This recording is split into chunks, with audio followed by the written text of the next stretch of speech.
We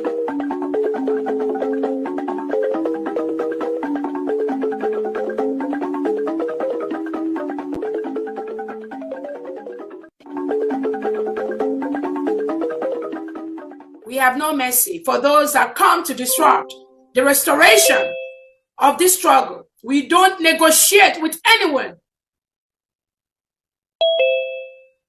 We will never do that. Because when you do things like that, you encourage the same thing to be inside the government, and they will continue to do what they are doing.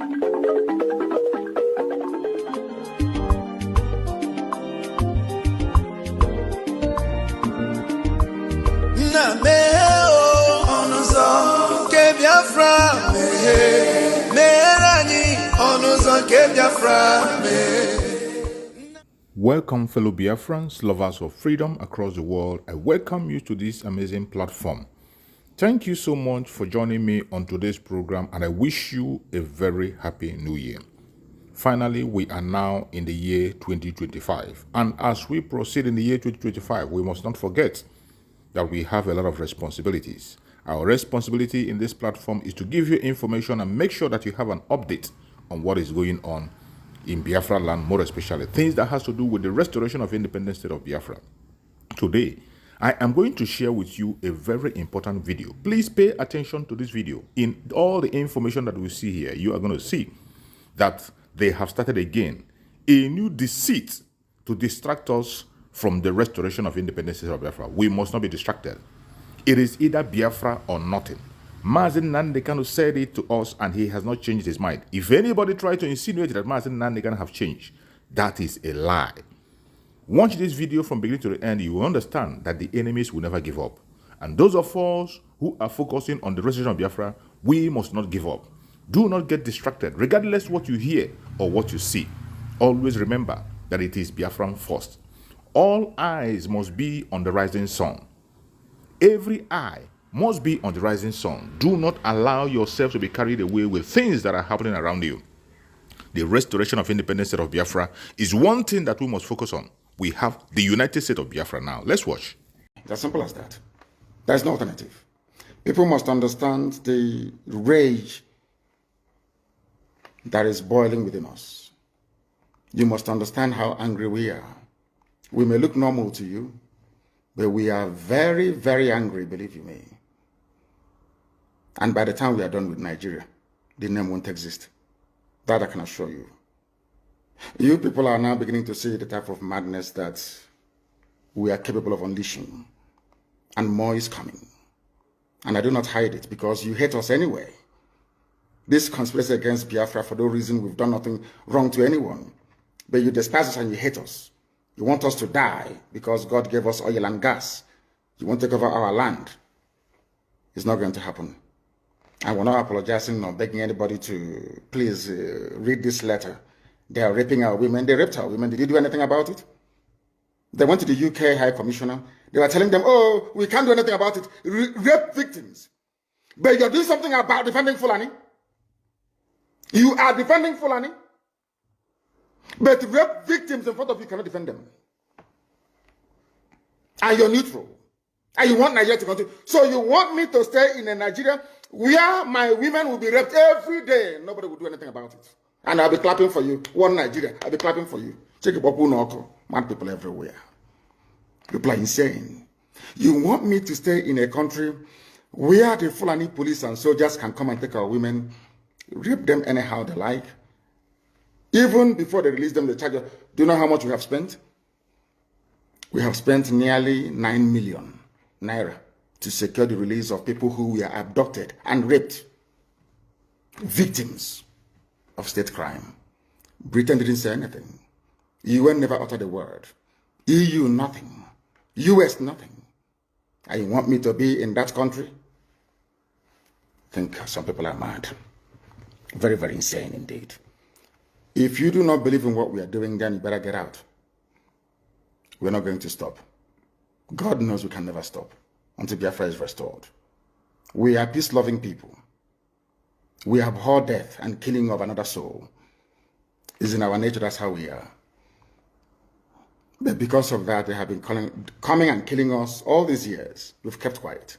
They've been killing and killing and killing quiet. We have a case at the ICC.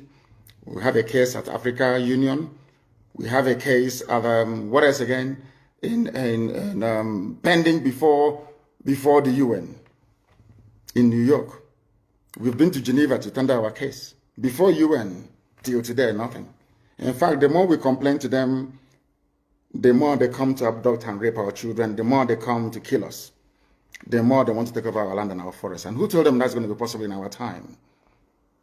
In a movement that I lead, you think you can come into our land and take it over?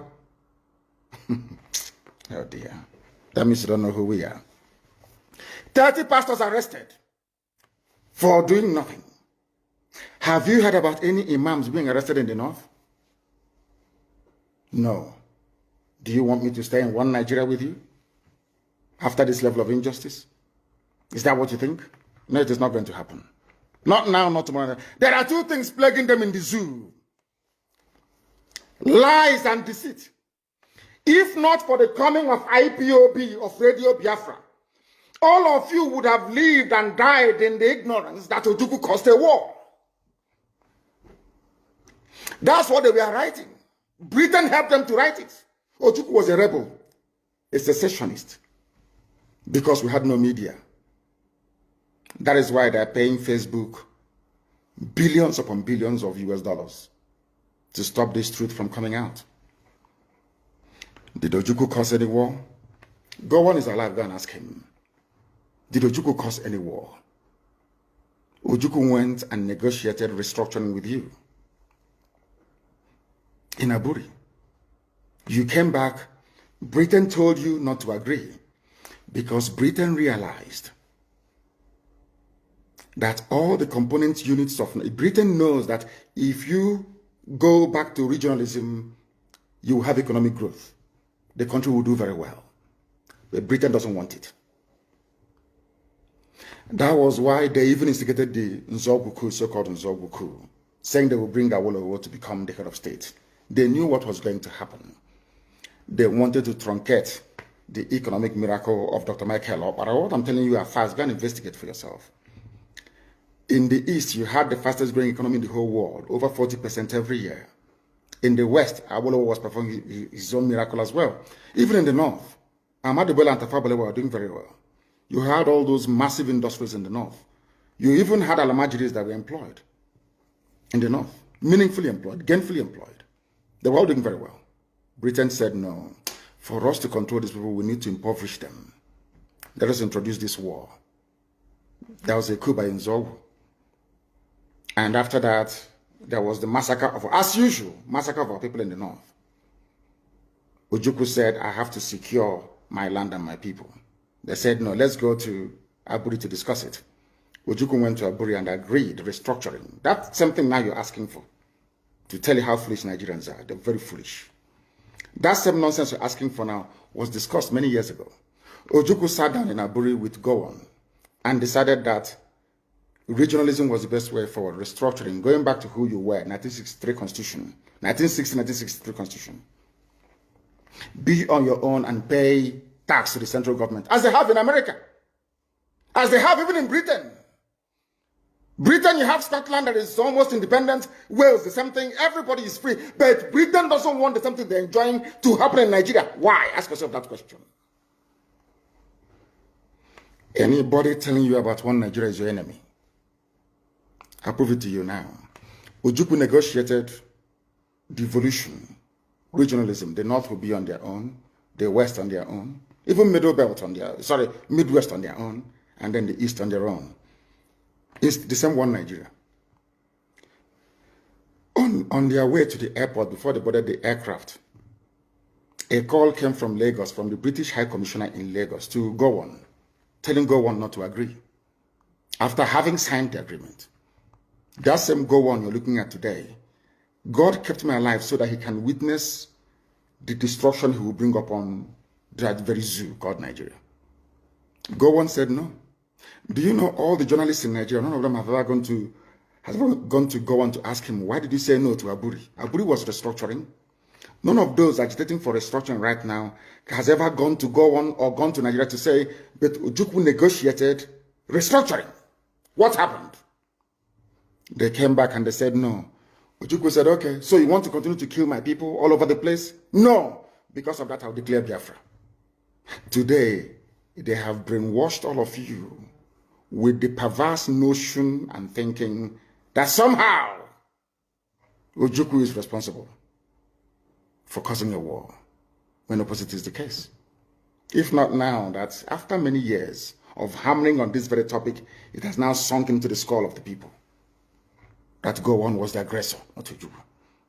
That's how Nigeria is, always blaming the victim. And we lost over 5 million people during that very genocidal war. They killed over 5 million Biafrans. They wanted to wipe us away from the face of this very earth. But we survived it, and we are here today.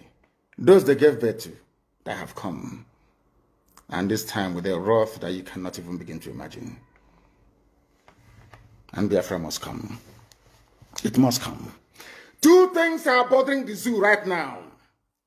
You know, when God wants to destroy a nation, it comes in many ways. One, Buhari is dead. They brought in a fake. It is now dawning on the people very slowly that there is no more Buhari. People are now beginning to realize it. What I find astonishing are people that they claim are stakeholders in the zoo, those who should know better, those who should be, should I say, lead this very campaign to uncover the truth. They're all running away, they're all hiding. Do you know why they're hiding? Because the people talking about a late dead Buhari are those that oil and gas comes from their region. And they all think that they need oil and gas to survive.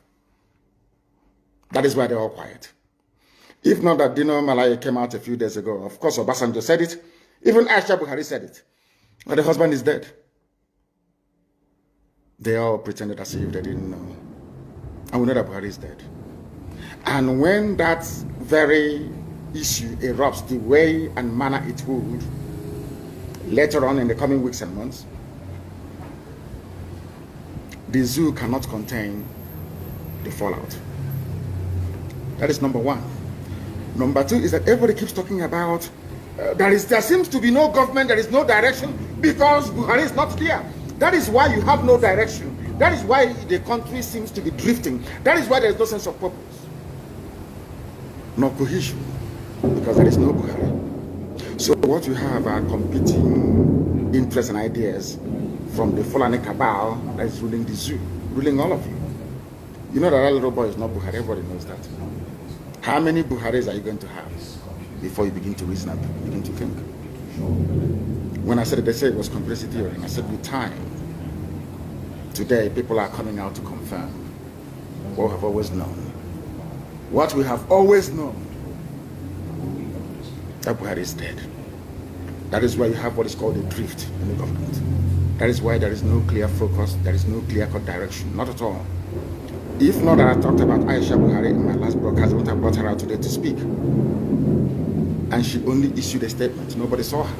She's in Dubai having fun with her boyfriend, your first lady. And I asked them, in whose reign or regime in Nigeria or anywhere else in the world do you have a first lady missing in office? Only in Nigeria.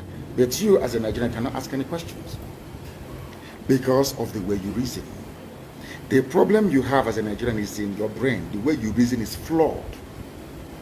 Ask yourself this question. If this woman's husband is alive, what is she doing in Dubai? And with who in Dubai? Simple question. But you can't ask yourself that question because you're a Nigerian. Sometimes you don't reason very well. It is not meant to be an insult. I'm just telling you the fact of life. Buhari is no longer alive. The various Fulani groups within, some are sponsoring terrorists from all over the place to come to your land to kill you. And you want to be in the same country with the same people that imported terrorists to come to kill you. I don't understand it. You see, I am struggling to understand how some of you reason. They call themselves your patrons. They say that you are Nigerians. Is that correct? Why would a fellow Nigerian go outside to the Sahel to pay people to come to kill you? They are fellow Nigerian. And after killing you, they say that those murderers and killers are now entitled to live in your forests and in your farmlands. Are all of you okay at all? Because I am struggling to understand how you people reason. The reason why I'm saying this is this. The gullible ones amongst you are the ones they are deceiving. They are deceiving all of you. And for some perverse reason, you tend to fall for it. But we have not fallen for it. And wonders shall never end.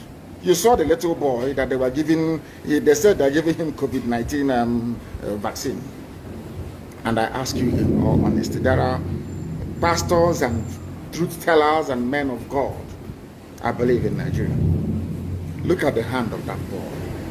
You've seen the pictures and the videos. Is that the hand of an 80-year-old man? How can all of a sudden Osibajo is now older than Buhari? Look at the videos and look at the pictures. At this point, I begin to ask some of you, are you sure that your brain is working? Your brain cells is working? People say, oh, it is a conspiracy theory. All these things that you're saying about these people, and I'm saying to them, have you not seen the picture of Osibajo taking the so-called vaccine or malaria injection? I don't know.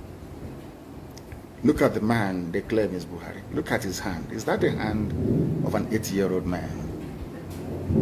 Is Buhari richer than Bill Gates? Is Buhari richer than George Soros? George Soros is richer than the whole of Nigeria.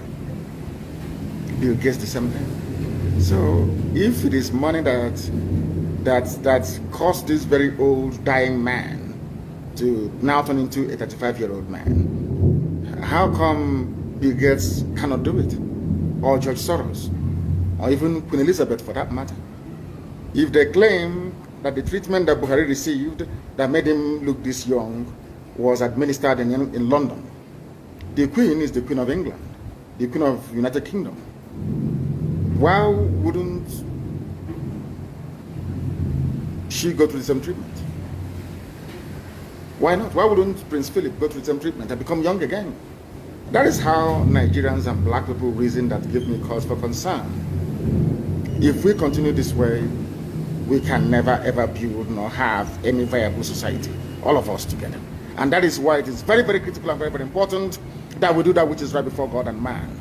And stop this from deceiving us. You are every head of state that took a vaccine all over the world.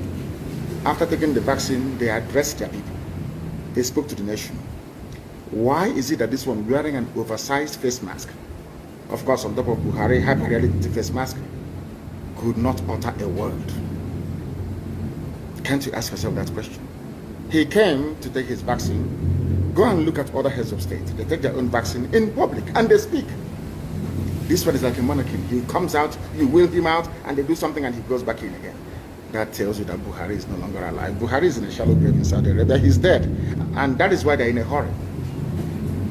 That is why this governor can say, I will not listen to Asorok. That governor will say, let's bring in more bandits, let's settle them. That is why the government is disjointed and dysfunctional. Nobody's in charge. Obasanjo knows that nobody's in charge. I think he said that he may not agree that it's a Buhari double, but that the Buhari now in Asorok is not the one he used to know. How else do you want to put it? He's been very proud. He wants Nigeria to survive so that him and his friends can continue to enjoy oil money. That's all. Oil money. That's nothing more, nothing less. Just oil money. Just oil money. So they can continue to enjoy oil money flow from Biafra land. That's all. Not that they love you. Not that they love one Nigeria. Of course not, they don't. Nobody does. These are the things that you ought to know. That's what we're telling you this very day. The time now is 7 minutes to the top of the hour, regardless of where you're all over the world. That tells you that we are live and we are direct, and this very gospel is coming to you so that you may change, you may have a change of heart. You may have a change of way of reasoning. Where is your first lady, Aisha Buhari?